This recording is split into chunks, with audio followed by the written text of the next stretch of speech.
When you start walking with God or walking with Jesus, wanting to be more Christian like, and telling people your testimony and walking with God, people are not going to like you. You're going to lose friends.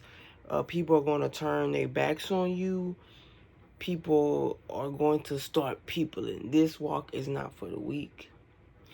And don't sit there and compromise yourself for the sake of friendships, for the sake of, oh, this person has been with me since day one. That's my day one. But I'm trying to walk with Christ and they not really on that. Don't let those people be a stumbling block to your walk with Christ, bro. What matters the most? Your soul or fitting in? I could never, I stay the same, yeah. I could never, I stay the same, yeah. I could never, I stay the same. It's Lady Cam, and this is Lady Cam Podcast. So glad you guys could join me. I know it's been a minute, but I've been so busy with the album and just some other concentration things that I've been, I'm not even gonna say dealing with, but going through. And I'm happy that I took a break from this. Behind the scenes, I still been working. I still been working, but I also been taking some time out for my mental, for my soul, to basically pour it back into me. Cause at times we get to pour into everybody else, and then we look up and we ain't got no water, no oil. We just sit there dry like ain't nothing in my cup. Put something in my cup. So I had to go put something in my cup. Now I got something in my cup. But anywho, I'm so glad you guys could join me. So on this episode, I wanted to talk about like friendship, so to speak, and just your circle and how that plays a big part in you fulfilling your destiny and the plans that God has for you. So I really want these words to be words of, or this episode to be words of encouragement for people, babes in Christ, people, followers of Christ. And maybe if you've been following Christ for years and you made friends and now you see that certain friends and people are falling away from you. And I'm just here to tell you that that's okay. Everybody can't come with you. You probably heard that term before, but I'm like real life kind of in that season right now. So I think it's a dope time for me to talk about it. Not too much, not too much. But I'm experiencing that, and God has been sending me these downloads like everybody can't come with you. And it's not even, oh, you can't come with me because, you know what I'm saying, woo woo BB to my own home. We not even, no, we stay humble, stay low. We not even on that.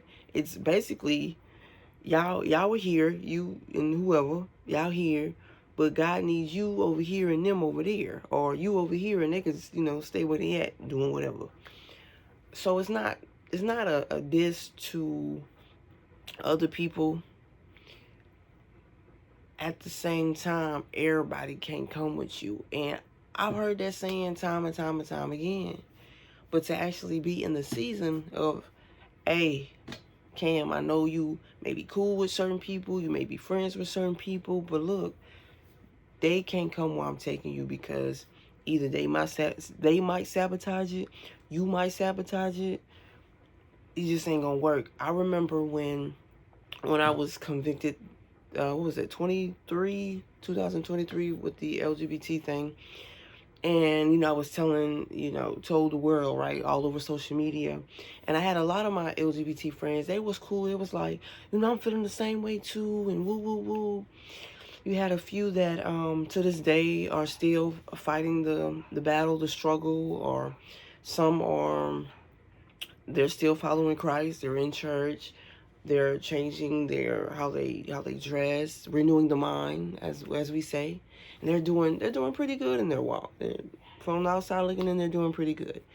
And then you have others that totally just disconnected from me, and I thought it was GOOD.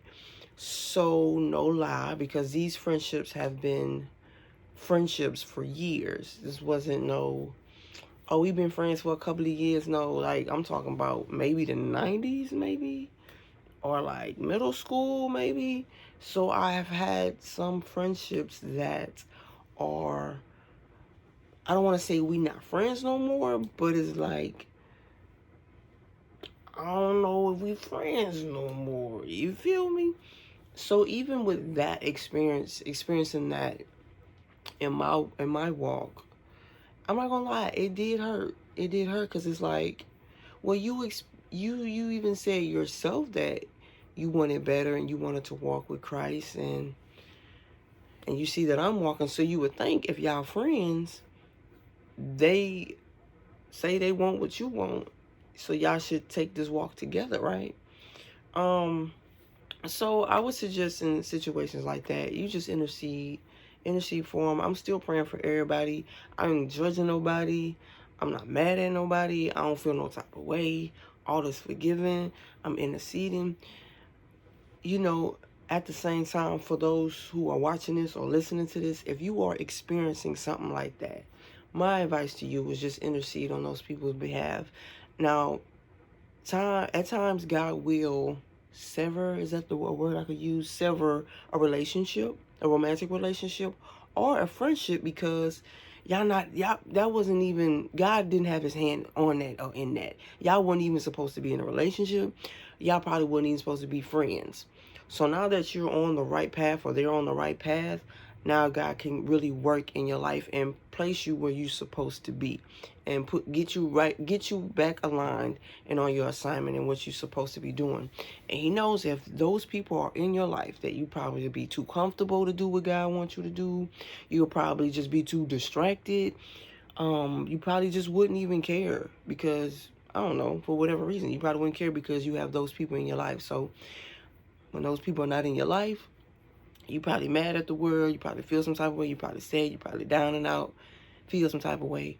So what do we do mainly when we experience downfalls and stuff like that in our lives? We go to God. We be like, Lord Jesus, oh Jesus, God. You know, you all sad, crying because you hurt, right? So you go to God. But if they were still in your life, you probably wouldn't even be thinking about, and it's sad to say, you probably wouldn't even be thinking about coming to God with your problems and your hurt and what you're going through. So sometimes God will create those types of situations where y'all just not seeing eye to eye, y'all not getting along. I like to use the term confusing the language, right? Well, y'all not seeing eye to eye. And it causes you to go to God, and he starts redirecting your path. So even though it may hurt, it may be a painful experience, a friendship coming to an end or a relationship coming to an end, just know that it is for the best in many cases, especially if, God ordained it and it's in his will. Always pray for God's will, no matter what you pray for. Pray for God's will to be done. And when you pray for God's will to be done, trust and believe there are going to be some people that will be taking out your life. I'm not saying they're going to die. I don't know. That ain't on me. I'm not saying they're going to die, but they definitely will not be a part of your life and a part of what God has for you. And that's, once again, that's okay, because sometimes you have to separate for a season. It may just be for a season. And when you get to where you need to be and you develop the characteristics that you need to develop and get on your assignment, maybe then you could go back and help the other people that need help, which were your friends and your maybe some exes and family members, so, or whatever the case may be. So try not to get too down and out that certain people are no longer in your life. And I'm not saying beef with them. I'm not saying be mean. I'm not saying tell all their secrets, being that y'all not cool. And that's just dirt and low down. You do not tell people secrets or anything that they told you in confident, whatever the word is, when y'all were cool. And now y'all not cool, or y'all not friends, y'all not in a relationship with each other. Don't go gossip and tell these people business, because that's going to come back on you, for one. For two, like I say, it may just be for a season. And how they look, you ran around telling these people business or what they told you, and you weren't supposed to tell nobody. And, now they like, hey, it's all good. I didn't mean any harm by what happened years ago. What's up? Hang out, lunch, and you didn't tell these people business. Come on, we're not even supposed to be doing all that, right? It's also understandable that you may be in a situation where it's like, well, that friend or that person that I was in a relationship with dealing with, they did A, B, and C, and D. Now I got to do it, or I don't even know how to do it, or who going to do it since they gone. Baby, trust me, if God ordained for y'all to separate, He has provision. If God says do something, you need to be obedient and do it because God has made provision. You just have to take that first step of faith and obedience and do it. Stop trying to figure it out. Stop trying to, okay, well, if this happened, I got to do this. I mean, it's good to have a plan, but it's said to say that God really laughs at our plans, and I'm pretty sure he laughed at a lot of mine.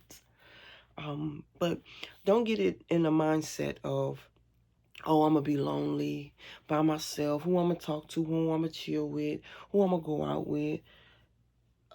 Maybe finances, how I'm going to afford this. That's a real thing in relationships, especially if y'all was married or living together and y'all shared, living expenses. So, I mean, it is a real thing. I'm not saying being human. I'm not saying not be human. But if God said that y'all gonna have to separate, trust and believe that he made provision for you and he made provision for them.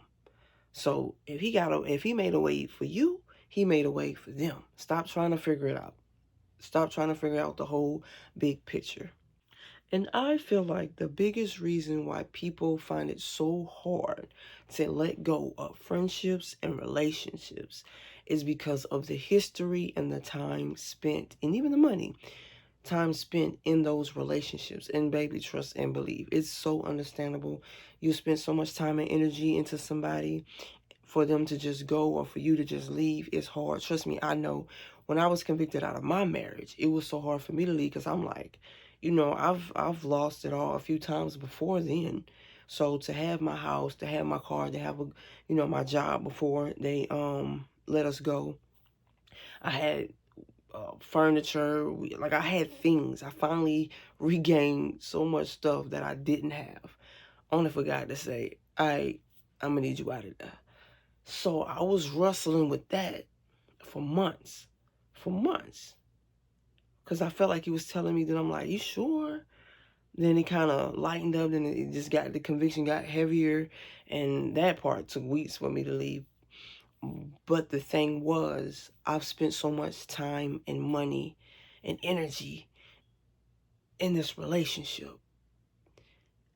So I already know. And even if that person, friend or romantic relationship, that person was so instrumental to what you have going on, or they really sold into you, they were good to you. It could even been, without them I wouldn't have this, that, and the third. Trust me, it's understandable. But once again, it don't matter, baby.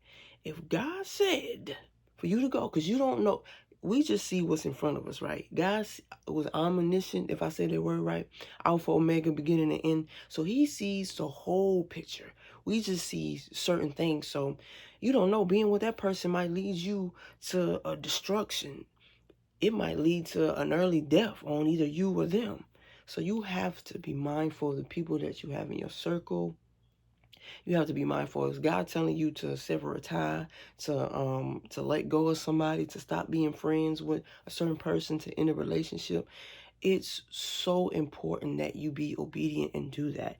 I can guarantee you he's trying to save you from destruction. He is trying to save you for something that is going to happen, that is going to be so bad or detriment to either you or them. I've known people, I've had friends, I would say, that were involved in a domestic violence relationship. And I've been in a couple.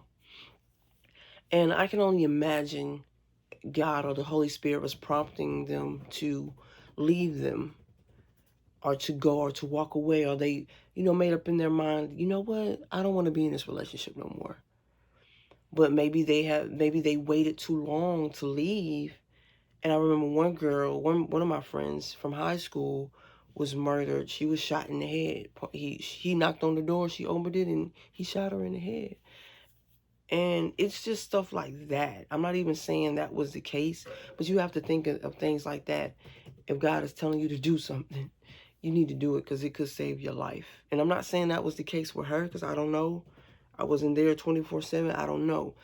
I've known that I've been in similar situations where I could have lost my life being in a relationship. But if it wasn't for me hearing the Spirit telling me, hey, you need to leave, I remember one relationship when I was engaged. We was definitely domestic violence relationship, and I always felt like if I was to ever go back, he probably would have killed me. I probably would have died in that relationship. And I say that because we were on and off.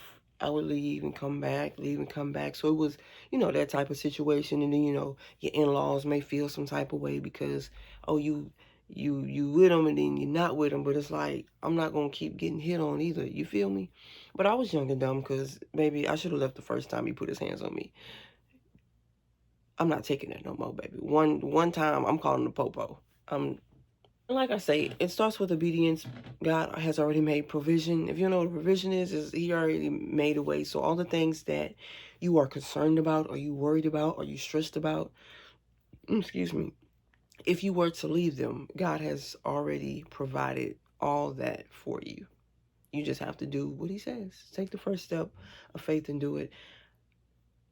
Now, for the ones that, once again, may feel a little lonely, you would have to find your tribe, but I would suggest you going in like a little consecration period and just kind of loving on yourself, loving yourself, heal from that friendship or that relationship. You need to do a little healing before you go out and try to confide and find comfort in other people and friendships and relationships. But definitely look for a Christian-based community, if not like a church or like a Bible study group. Facebook has plenty of different groups that you can join. There's all kind of things that you could Google and join that are Christian-based, that you can fellowship with other Christians. And I'm pretty sure that you're not the only one that's going through a loss of friendship or a loss of a relationship because you're wanting to live your life for Christ. And I remember just even with relationships, imagine having premarital sex and then you say, you know what? God's convicting you of all this stuff and you tell your significant other, hey, I don't want to have sex no more. I want to live for Christ. I'm not going to even hold you. They probably not going to be for it. Or if they act like they're for it, I'm pretty sure they're going to try you again. So just being in those situations, it's going to be tough, and you most likely just need to separate, find another place to stay, or they could find another place to stay, but you should not, of course you ain't supposed to be having sex before marriage, you ain't supposed to be shacking up with nobody, we get it, but guess what, it happens. So if you are one of those people that are in a relationship, and you want to live your life for Christ, that is a great temptation, either get married, or just, separate if that's what God is telling you to do. But I've been there. And it was hard to the point where I had to leave. Like, I had to go. Understand that being unequally yoked, and that is something that's going to come up too with relationships and friendships, especially when you've been clubbing, drinking, smoking, doing drugs, fornicating, and doing all these things. And now you want to live your life for Christ, but your friends or the people around you, they still want to be out clubbing and thugging. But you don't want to be around that. And guess what? I'm here to tell you that you can't be around that. Why? Because you're going to eventually fall back into that. When you made up in your mind that you want to live your life for Christ, you have to be mindful of your eye gates, your ear gates, and that includes your surroundings. It's a whole lifestyle change. This is not something that you could be like, well, I could still, hang with my club friends and woo woo woo. Now, mind you, there are some friends that probably still in the club that's going to respect your walk of life. They're going to respect that you trying to live for Christ, so they're not going to ask you to come to the club with them. They're not finna have liquor around you or drugs or try to have, set you up to have sex with somebody or whatever the case. They're not going to push sin on you. Now, those are your real friends. And I'm not saying throw them away. Now, if God telling you to not be friends with them for a season, then you do that. But for the ones that are still supportive friends that they may not be fully surrendered, I'm not necessarily talking about them unless God is telling you to separate from them. Now, that's a whole other story. You do what God tell you to do, not me. Now, for those friends that are supportive in your walk of Christ and they don't lead you to sin, they support everything you're doing, and you're probably going to rub off on them, and they're going to see you walking with Christ and be like, you know what? I want to walk with Christ too because of them. You know what I mean? So be a witness, be a great witness. Stay faithful in your walk. It's gonna be hard. It's gonna be a little hard at times. You're gonna have times and seasons where it's gonna be easier than others, and that's understandable. That's where you gotta get in that word, and be around community, good Christian community that actually that are followers and walking with Jesus, not the ones who just preach the word and they go out and they don't have good fruit. We ain't talking about them. But like I said, you might have some friends that are not fully surrendered, and they're going to support your walk with Christ, and they're going to commend you and love on you. And those friends, I would suggest you can still have, just not be involved in everything that you guys used to be involved in together, because you're going to easily backslide. But yeah, with your social media, you might have to unfriend some people, but just let them know, like, hey, it's nothing personal. I'm just trying to stay focused and guard my eye gates. The things that you listen to, like secular music, a lot of it has like a lot of sexual jargon. You don't want to be listening to that, because you're gonna fall back into whatever sin it was. So yeah. Now these are some tips that I found online. Let's see. So, saying how to cope, like, how would you cope with that? And I know I gave a few examples of me in my own walk of life, right? Find comfort in God. Focus on Jesus as your primary, unfailing friend who offers eternal presence and comfort in times of abandonment. Excuse me. Trust God's plan. Have faith that God is looking out for you. Have faith that God is looking out for your best interests and will provide new supportive friends to walk alongside of you. Be an example. Continue to live out your faith with love and grace. Be a light to those around you. Seek new community. Look for new friendships within Christian community, as God can bring unexpected people into your life. Now, that's a fact. What to do? Pray for others. I talked about that, interceding. Pray for your old friends, even those who distance themselves or may not be at the same point in their faith journey. The ones that I was talking about, the not being fully surrendered. Intercede, because it definitely works. Prayer works. Give grace. Understand that your friends may not understand where you are in your faith, and extend grace, remembering that there was a time when you were also not at that point. Yeah, so we can't, get out of those sinful lifestyle and those habitual things that we used to do and look back on them and start judging. No, we not finna judge, because guess what? What they call it? Righteous. Yeah, when you start to be righteous, self-righteous. I'm sorry. You want to be righteous. You don't want to be self-righteous. So you begin to be self-righteous, sticking your nose in the air because you feel like you're better than them. Nah, baby. Because guess what? You about to fall right quick. So you don't want to put your nose up at them, and you don't want to judge them, because you were once in their shoes. So you keep walking the good walk of faith and be a witness, so that way they can look at you and want to change their ways. Focus on healthy relationships. Surround yourself with people who encourage you and help you grow into who you are becoming. Yeah. Allow space. Recognize that sometimes the most loving thing to you, recognize that I can't read. Hold on, I can't read. Recognize that sometimes the most loving thing to do for yourself and others is to allow space and let the friendship change or end. So like I was saying earlier, you might just need to give it time, give it space. So yeah, but just know for sure that loved ones, people that you probably will do anything for you, will turn on you, will say that you're being, you think you better than everybody else. I won't better. Call it what it is. You're going to have people she used to do this, she used to do that. You're going to have people that throw mud on your name, they throw dirt on your name, drag your name through the mud. Man, you're going to have all kind of crazy things to happen.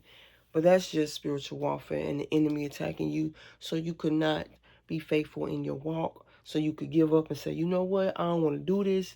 It's too much. I want my old friends. I want my old life back. It's too lonely, etc. But I'm here to tell you, God will send those people. He will send you your tribe. You won't be alone or lonely.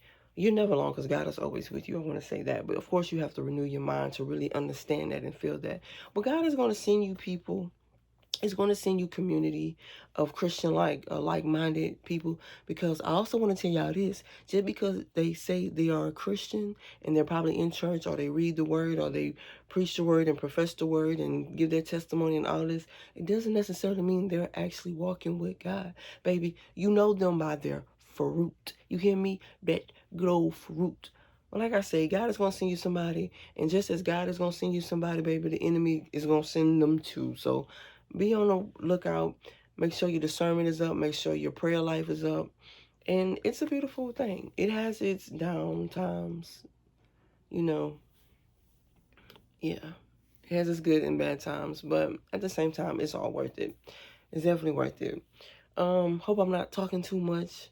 I hope you guys enjoyed this episode. I might do a part 2. Hope you guys enjoyed this episode. Once again, my name is Lady Cam, and this is the Lady Cam Podcast. God bless. Mwah.